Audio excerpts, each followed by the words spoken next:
अस्सलाम वालेकुम दोस्तों, अज एक व्लॉग सां तव्हां सां गॾु आहियां। मां पहुतो आहियां दादू में ड्रामा सीरियल तकरार जी रिकॉर्डिंग जे लाइ। हीअ मां तव्हांखे ॾेखारियां त हीअ तकरार जेको नवाब खान नवाब खान जो किरदारु आहे, उनजो सेट आहे नवाब खान जो। दादू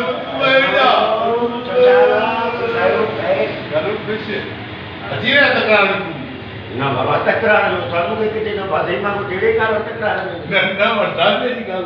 अच्छा ड्रामे जी गाल में इंशाल्लाह दादी बाबा सलाम आता के तानी तकरार सामू दे वेठो असा हाने ही बाडी वाली को तकरार।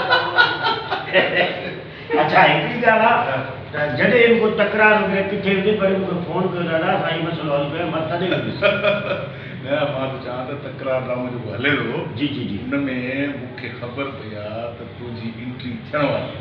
बस थी इंशाल्लाह। हां ताम दा खुश आयो तबे ठीक है भगवान जी इंशाल्लाह मां कहता है ना वो पता दुनिया में पान करो। हां बिल्कुल बिल्कुल आई बड़ी गाल ये है यकीन जानो खुदा जाने तो ही ना आज तुम ओचतो साहब से मुलाकात थी असांजे सिंधी मीडिया जो तमाम एकड़ो ऑलराउंडर आर्टिस्ट आहे।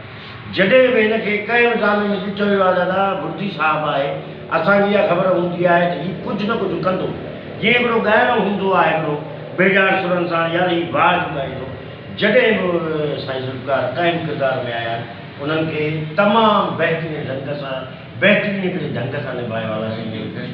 महिरबानी असांजी सिंधी मीडिया जो बहितरीन कॉमेडियन बहितरीन मज़ाक निगार चाहे गुणी माण्हू जो किरदारु आहे इंटरनेशनली शोहरत वरिती पथ दुनिया जो गुणी माण्हू। ऐं ॿियो मां तव्हांजी ॻाल्हि कंदुसि तव्हांखे यादि हूंदो आहे 12 साल जॾहिं मां शायदि 3-4 सीन कया हा तव्हां मुंहिंजो हिकु ॿ सीन ॾिठो तव्हां गाॾू आया हो त उते मुंहिंजी पहिरीं तव्हां सां मुलाक़ात थी। तव्हां मूंखे चयो त बाबा तव्हांजो कमु कमाल थी तव्हां वञी डेब्यू आहे। हा बिल्कुलु बिल्कुलु शायदि उहो आर्टिस्ट जो कमु नज़र ईंदो आहे नज़र त मां इहो सम्झां पियो त हिन माण्हू जी तमामु वसी निगाह हर ॻाल्हि खे हिकिड़ो तजुर्बो। अच्छा वॾी ॻाल्हि इहा आहे ख़दमत माना पाण मिलिया कोन हुआसीं हुन टाइम माना हिकिड़े अननोन जीअं सुञाणप न हूंदी आहे पहिचान हिकु तूं ऐं ॿियो ज़फ़र कुकर। हा ज़फ़र कुकर जो मूं टेलीविजन ते ॾिठो सीन ॾिठो कमाल जो। हा ज़बरदस्त ज़बरदस्त मतिलबु आर्टिस्ट जो कमु नज़र ईंदो। बिल्कुलु बिल्कुलु बिल्कुलु महिरबानी तकरार में अच त मज़ो न बाबा मां ढेरे में नहीं ड्रामे में तव्हां बस तकरो ते बाबा इहो तकरार पाण ड्रामे में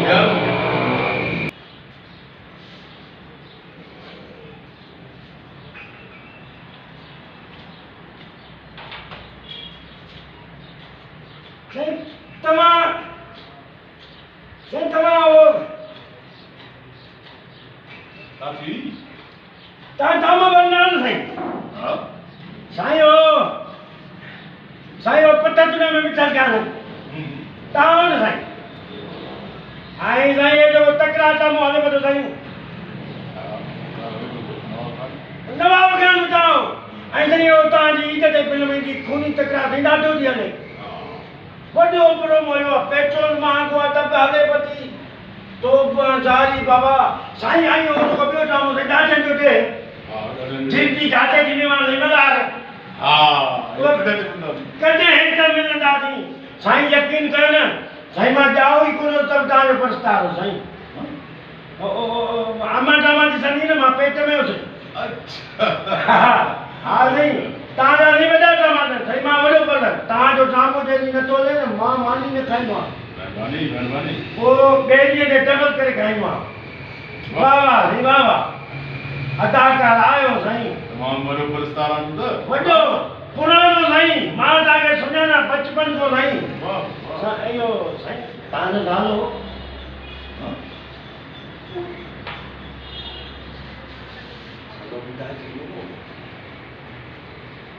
वॾो पुरस्कार आहे नालो कोन अची पुरस्कार